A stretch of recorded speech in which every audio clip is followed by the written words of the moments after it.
बिस्मिल्लाहिर्रहमानिर्रहीम। अस्सलाम वालेकुम। मैं हूँ आफ्ताब जहान और अपने यूट्यूब चैनल कैपिटल मैटर्स में आपको खुशामदीद करती हूँ। आज हम बात करेंगे पाकिस्तान तहरीक-ए-इंसाफ के हवाले से दो चीज़ों के ऊपर बात करेंगे। एक तो इलेक्शन जो हुए थे, एक साल मुकम्मल होने वाला है, 8 फरवरी को इलेक्शंस हुए थे और आज क्योंकि 2 तारीख़ है और पिछले साल इन ही दिनों में इलेक्शंस की भरपूर तैयारियां हो रही थी, कैंपेन्स चल रहे थे और अभी पाकिस्तान तहरीक-ए-इंसाफ उस हवाले से जो एहतजाज अपना करने जा रही है उसकी तैयारियां पाकिस्तान तहरीक-ए-इंसाफ करिए। एक हम करेंगे इस हवाले से आज बात, और दूसरी जानिब जो पाकिस्तान तहरीक-ए-इंसाफ में कुछ न्यू अपॉइंटमेंट्स हो रही हैं, जैसे कि सूबाई सदारत में न्यू अपॉइंटमेंट हुआ, आलिया हमज़ा को लाहौर चीफ ऑर्गेनाइज़र मुंतखब किया गया। तो उन अपॉइंटमेंट्स के हवाले से बात करेंगे कि वो अब किस हद तक एक्टिव नज़र आ रहे हैं। मेरे साथ आज मौजूद होंगे शिराज अहमद शिराजी, जो कि पाकिस्तान तहरीक-ए-इंसाफ की बीट को तकरीबन पिछले कुछ 5-6 सालों से कवर कर रहे हैं और काफ़ी एक्टिव भी आप इनको देख रहे हैं। तो शिराज, बहुत शुक्रिया कि आपने टाइम दिया। पहले हम बात कर लेते हैं न्यू अपॉइंटमेंट्स के हवाले से, फिर एहतजाज की तरफ जाते हैं। कैसे देख रहे हैं जो न्यू अपॉइंटमेंट्स हुए हैं, खुसूसी तौर पर सूबाई सदारत और आलिया हमज़ा को, जिनको पंजाब में चीफ ऑर्गेनाइज़र मुंतखब किया हुआ है? बहुत शुक्रिया आफ्ताब। देखिए, एक बात मशहूर हुई थी कि खान साहब के साथ डील हो रही है जेल में, या मुलाकातें कुछ चल रही है तो खान साहब रुक जाएंगे, लेकिन जुनैद अकबर को सूबाई सदारत देना और आलिया हमज़ा को मरीम नवाज़ के मुकाबले में लेके आना, इससे आप अंदाज़ा लगा सकती है कि वो शख्स जो अडियाला जेल में इस वक्त कैद है वो क्या कुछ खेल रहा है इस वक्त सियासी जमातों के साथ, वो क्या कुछ खेल रहे हैं, किस तरह वो खेल पेश कर रहे हैं, किस अंदाज में वो लड़ रहे हैं।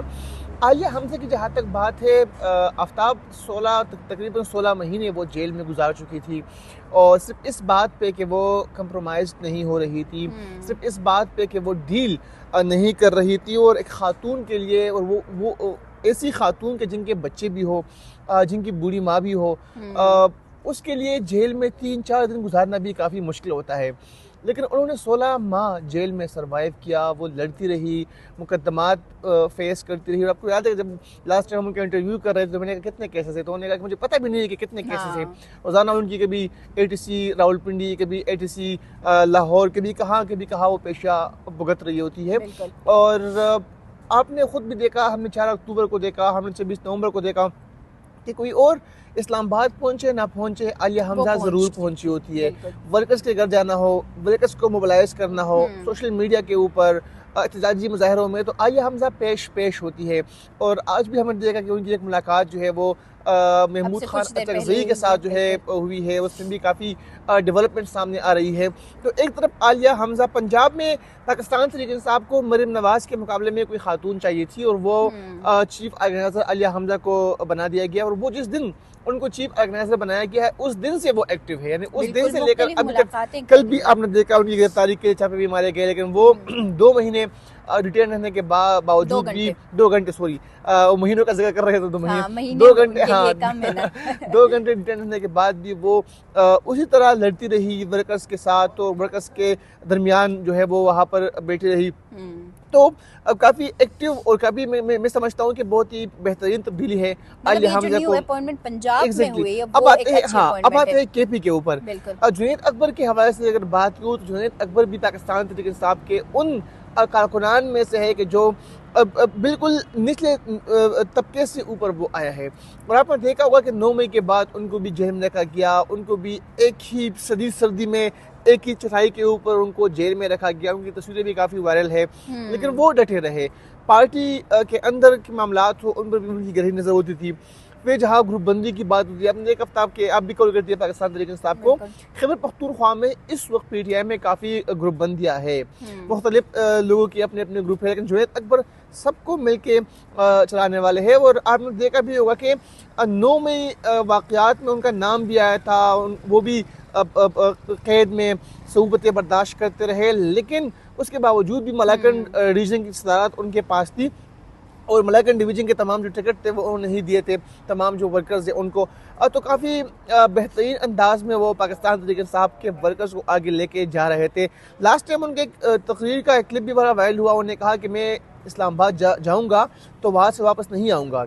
उन्होंने ये भी कहा कि जब इस्लामाबाद की तरफ वर्कर जा रहे होते थे तो हमारे जो लीडरशिप है, हमारे जो कायदीन है, वो जहाज़ और हेलीकॉप्टर में मुलाकातें करते थे। तो उन्होंने कहा मैं ऐसा नहीं करूँगा। यानी वो उन्होंने अली अमीन गंडापुर और उन सबको टारगेट किया है बिल्कुल। तो और लास्ट ग्रुप बंदियों में ये आ गया ना कि आप देखें वो एक ग्रुप बन गया, ये एक ग्रुप अगर आप अपने लीडरशिप के ऊपर, उनकी गलत पॉलिसी के ऊपर तनकीद कर रही हो तो इसका मतलब ये नहीं कि आप ग्रुप बंदी कर रही हो, बल्कि आपने जिस तरह आपने मुखालिफ पार्टी या मुखालिफ जमात की आप उनके फ्लाज और उनकी जो नेगेटिविटीज़ है उनको अगर आप उस पर तनकीद कर रहे हैं तो उतने ही आपको अपनी पार्टी के अंदर लोगों की भी नेगेटिविटी जो है वो खामियों को बयान करना होता है। और आपने देखा विचार थ्रू क्या हुआ, गंडापुर साहब यहाँ पर आए, यहाँ से के हाउस चाय पीने चले गए। 26 नवंबर को क्या हुआ, यहाँ पर कोई भी मौजूद है, यहाँ से वो भाग गए। तो जो है अब की बात कहीं ना कहीं दुरुस्त है। तो हुकूमत को वो टफ टाइम देंगे। और आज भी उन्होंने एक इजलास बुलाया था। अब इन दो तब्दीलियों के ऊपर, दोनों के कंधों पर बड़ी जिम्मेदारी है। 8 फरवरी को जो 2 जलसे होने जा रहे हैं, एक जलसा लाहौर में उसको लीड कर रही है आलिया हमजा, एक जलसा सवाबी में उसको लीड कर रहे हैं जुनैद अकबर। तो अब पार्टी के अंदर भी इन दोनों को नाकाम बनाने के लिए साजिशें भी होंगी, कोशिशें भी होंगी। और जो पार्टी के अंदर जो उनकी लीडरशिप है वो चाहेंगे कि दोनों नाकाम रहे, क्योंकि खान साहब ने इन दोनों को अपॉइंट किया है। और ये दोनों वो कारकुनान थे कि जो हर जगह पहुंचे होते थे, तो उनसे इख्तलाफात भी है लोगों की। और ये लोग चाहेंगे कि अब इनको नाकाम साबित कर दे और खान साहब के कान भरना शुरू कर दे। में ही जब बात चल रही थी तो खान साहब का नाम निकाला तो आलिया हमजा काफ़ी उस पर भी नाराज़ हुई थी। तो ये सारी चीज़ें अब शराज उनकी बात हो गई, अपॉइंटमेंट्स की बात अब क्योंकि आपने कर दी है कि 2 जलसे होंगे। एक तो मीनार पाकिस्तान में, उसका पता नहीं मरियम नवाज़ जो CM है वो इजाज़त देती हैं या नहीं देती हैं। लेकिन इस हवाले से हम कुछ इस तरीके से बात करेंगे कि इस्लामाबाद में इस दफ़ा अभी तक हमने नहीं देखा है कि क्या एहतजाज होगा, कोई जलसा निकलेगा, कोई मुजाहिरे होंगे नहीं होंगे। सवाबी और लाहौर का तो कंफर्म हो गया है। तो उन दोनों को आप किस तरह से देख रहे हैं कि वो कहाँ तक कामयाब हो सकेंगे, ये जो 2 अपॉइंटमेंट से खान इनसे खुश हो पाएंगे या नहीं? देखिए आफ्ताब, जो सवाबी का रिजल्ट है उसके ऊपर बाद में बात करेंगे। पहले बात करते हैं लाहौर के हवाले से। लाहौर में मरीम नवाज की हुकूमत है। पिछले जो सलमान अकरम राजा की कारकर्दगियां थी उनको थोड़ा सा रिलेट कर बात करेंगे। सलमान अकरम राजा वो शख्सियत जिनको खान साहब ने सेक्रेटरी जनरल अपॉइंट किया था और वो 26 नवंबर को लाहौर फतह ना कर सके और लाहौर से वो इस्लामाबाद ना आ सके, वो तो वो शख्सियत है, महान शख्सियत। मैं आलिया हमजा को उनके साथ कंपेयर नहीं करूँगा, क्योंकि आलिया हमजा की एक स्ट्रगल है, एक कोशिश है। और तो हमने भी देखा है जितने जलसे जुलूस हुए हमने देखा है। उनकी कंधों पर बिल्कुल आफ्ताब बड़ी जिम्मेदारी है। मरीम नवाज का मुकाबला वो करेगी, मरीम नवाज की हुकूमत की फस्तैयत का मुकाबला वहाँ पर करेगी। और जिस तरह आपने देखा था कि लास्ट टाइम भी वो लाहौर से इस्लामाबाद पहुंची थी और पब्लिक ट्रांसपोर्ट में डायू पे बैठ के वो इस्लामाबाद पहुंची थी प्रोटेस्ट में शिरकत के लिए, ताकि रास्ते में कोई रोक न सके। तो अल्टरनेट रास्ते आलिया हमजा के पास ज़रूर होते हैं।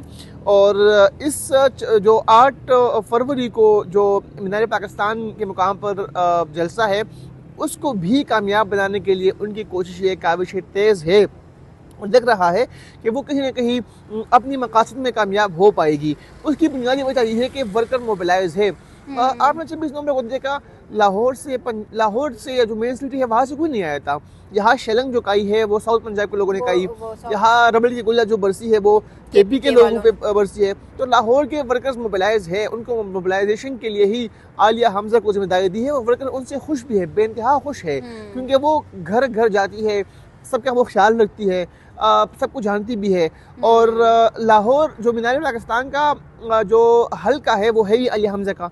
तो इसीलिए मैं समझता हूँ कि वो अपनी जो कोशिश है उसमें कामयाब होगी। लेकिन आप देखें कि हुकूमत पहले से ही बौखलाहट का शिकार है। मोहसिन नकवी ने पहले से ही बयान दिया कि 8 फरवरी को अगर 26 नवंबर की तरह वाक़यात हुए, 26 नवंबर की तरह लोग बाहर निकले तो हम उसी तरह का ही जो है ऑपरेशन करेंगे।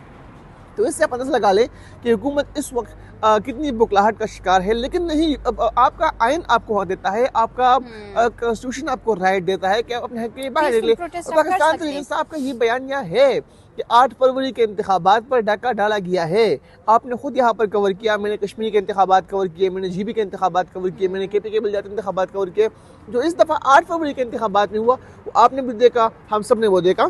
तो PTI का एक नैरेटिव है इस हवाले से कि 8 फरवरी के इंतखाबात में धांधली हुई है उनके साथ, तो इसीलिए वो उसके खिलाफ एहतजाज करेंगे। तो मैं समझता हूँ कि भी उनका राइट है। जहाँ तक KP की बात है तो अब KP की बात सवाबी में उनका जलसा होगा, और वो जलसा इतनी अहमियत का हामिल नहीं है। उसकी वजह ये है कि वो KP सूबा उनका अपना है, उनकी अपनी हुकूमत है, उनकी सूबाई असम्बली में अपोजिशन न होने के बराबर है, लोग वहाँ वैसे भी गाँव से बाहर निकलते हैं। तो अगर सवाबी के वही लोग चौक तक पहुंचते, हाँ बिल्कुल, अगर सवाबी के यही लोग लाहौर जाते और मीनार पाकिस्तान के मुकाम पर जलसा करते तो इनका एक और पॉजिटिव इमेज, पॉजिटिव मैसेज जो है जाता। लेकिन चूंकि अब वो वहाँ पर नहीं कर रहे, अब तो KP में इनका उनकी अपनी हुकूमत है, वो जलसा करे, वो वहाँ खुशियाँ मनाए, वो वहाँ गम मनाए, उससे कोई फ़र्क नहीं पड़ता। होना चाहिए था कि वो लाहौर जाते, आलिया हमजा के जलसे में वो वहाँ कवरेज कर शिरकत करते, तो तब जाके कुछ ना कुछ जो है उनको हासिल हो पाता। KP में कुछ भी नहीं। जहाँ तक आपने इस्लामाबाद की बात की कि इस्लामाबाद में क्यों नहीं है, तो इस्लामाबाद में पहले कहा थी। आपने इस्लामाबाद में 8 अक्टूबर का जो मार्च है वो कवर किया, कौन था यहाँ पर? आपने 26 नवंबर का कवर किया, कौन था यहाँ पर? तो इस्लामाबाद ही तो पहले से ही ऐसे है, इस्लामाबाद में तो पहले भी कुछ भी नहीं है। लेकिन अब देखिए इस्लामाबाद में जो क़यादत है वो भी इस तरह नहीं है जिस तरह बाकी सूबों में है, बाकी जगहों पर है। तो मैं समझता हूँ कि इस्लामाबाद तो पहले ही से जो है गाँव से बाहर निकलने वाले नहीं है। अलबत्ता लाहौर पर सबकी नजर है क्योंकि वहाँ की तरफ तो अपोजिशन स्ट्रांग है, हुकूमत मरीम नवाज की है, और दूसरी तरफ से अली हमजा भी किसी से कम नहीं। तो उनके लिए 8 फरवरी का दिन काफ़ी इम्तिहान वाला दिन होगा। इम्तिहान वाला दिन होगा, बिल्कुल। बहुत शुक्रिया शराज, आपने टाइम दिया। तो अब हमने भी यही देखना है, यही कुछ चीज़ें हम भी देख रहे हैं कि 8 फरवरी को जो लाहौर में जलसा होगा वो किस हद तक कामयाब हो पाएगा। और सवाबी का जैसे शराज ने भी कहा कि वहाँ पे तो उनकी अपनी हुकूमत है, लोग भी अपने हैं सारे, उनको कोई इशू नहीं है। लेकिन मेन चीज़ अब ये है कि मेन जो क़यादत है, ये तो 2 न्यू अपॉइंटमेंट जो पाकिस्तान तहरीक इंसाफ में हुए हैं वो कर रहे हैं काम, लेकिन जो अब भी दूसरी क़यादत है, अगर इस्लामाबाद की ही बात करें, जितने लोग भी यहाँ पे है, बैरिस्टर गौहर, उमर अयूब और दिगर सारे, अभी तक उनकी जानिब से कोई भी 8 फरवरी के हवाले से कोई लाहे अमल हमने नहीं देखा है कि वो कर रहे हैं। बाकी जितनी भी अपडेट्स होंगी वो भी आपके साथ शेयर करेंगे। मुझे दीजिए इजाज़त, अल्लाह हाफ़िज़।